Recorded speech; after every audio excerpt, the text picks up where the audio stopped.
information forward, yeah. Yes, you start off by talking about values, getting the values right. I was wondering, what's the most important value to you personally, and how does it relate to empathy? Because Brock has said that empathy is the most important value to him. So for you personally, what's the most important? Well, as I was growing up, you know, the ethic that I grew up with is to be compassionate to people.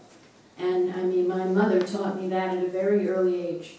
And to be kind and to put yourself into their shoes. And to me, that's why I'm a Democrat, because we've always been the party of fairness. We've been the party of hope and opportunity. And that's what led me in that direction. I think that is crucial.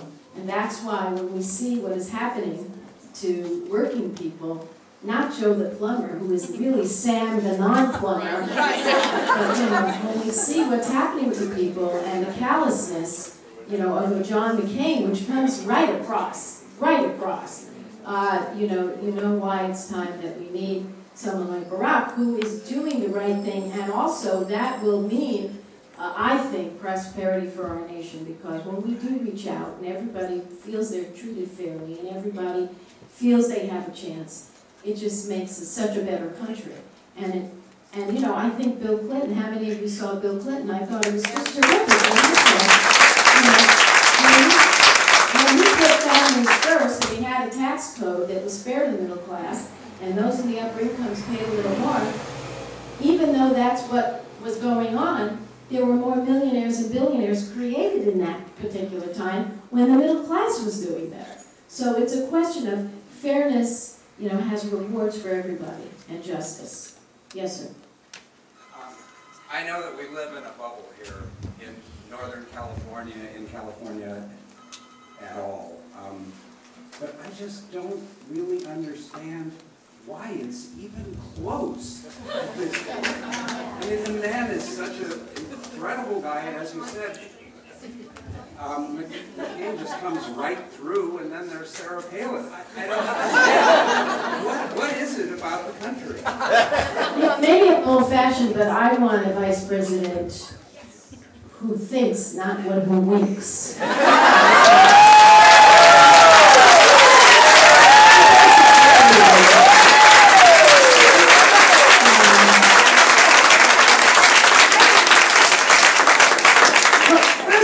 This race may not be close.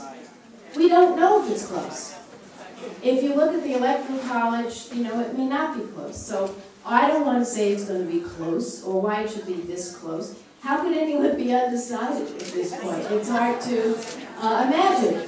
But that's the way it is. I would say only, you know, look at the last election. Who would have ever thought we would have lost that election? I mean, they just, you know, America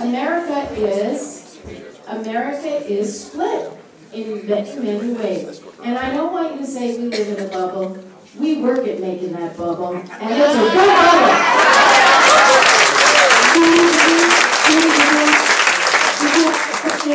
Did you have a question? Okay, I'll take one last question. Yes, sir. I know that on cotton and corn and some of these water-intensive things like cotton down in Southern California that we subsidize. All these agricultural subsidies that make rich farmers richer, can you get rid of those? It's complicated. But we certainly have to put a price on carbon by setting up a cap and trade system that has a cap on carbon. And then all of these products that are produced in such an energy-intensive way will become very expensive because you're going to have to buy a permit to pollute carbon. So I think once we have the cap and trade system, where a price will be placed on carbon via the private sector through the system, I think you're going to see a lot of these energy inefficient technologies go away, and the more efficient technologies come forward better than just attacking them head on. I think that's the best way. I promised you, so sir, yes. Yeah, I know that global warming has become a signature issue for you. I thought yes. You and Bernie Sanders put out a great bill, co-sponsored a great bill.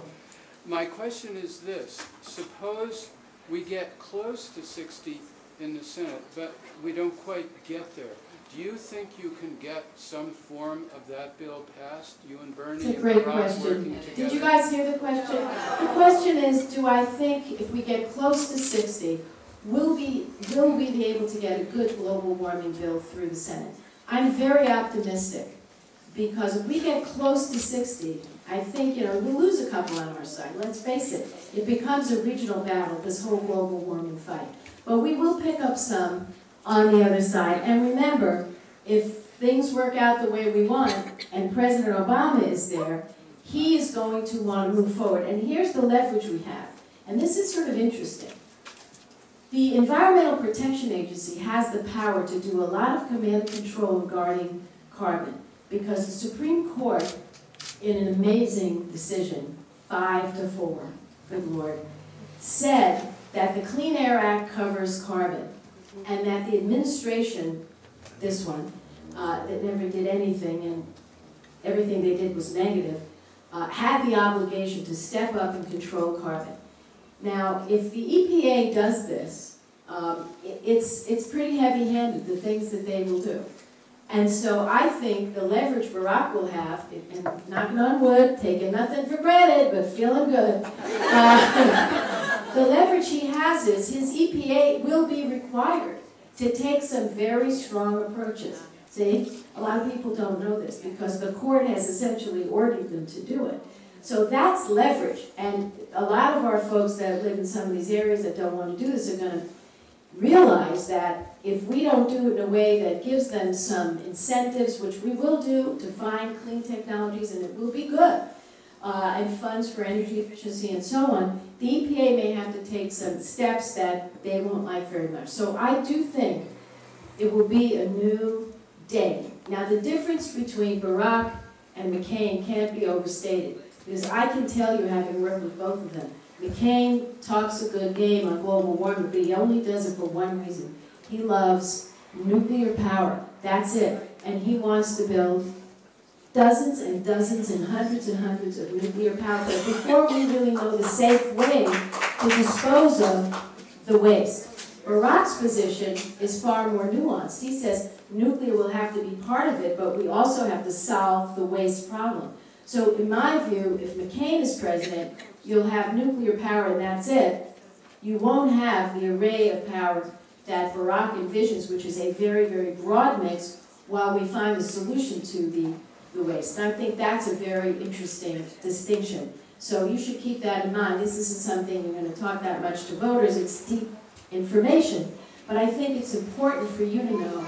And for the people who clap because they love nuclear power, I will tell you with McCain, seriously, he is very passionate about it. That's his answer to this. And Barack has a far more balanced plan for global warming. Let me close. I've got to go. I have an event actually that I have to go to. Can you imagine a fundraiser for myself? This is so brutal. I'd rather do anything, but at least a party is a nice thing to do. So I'm going to go off and do that.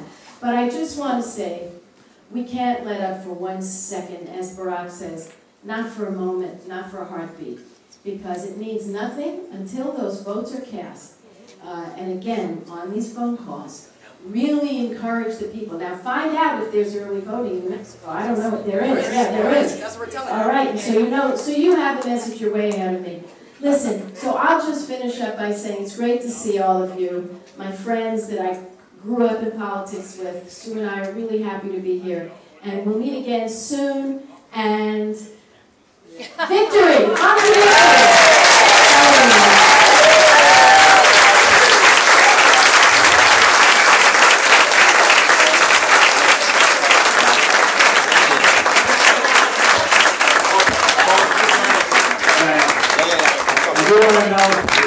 Junior Earl County people who came in, let's give Judy a hand.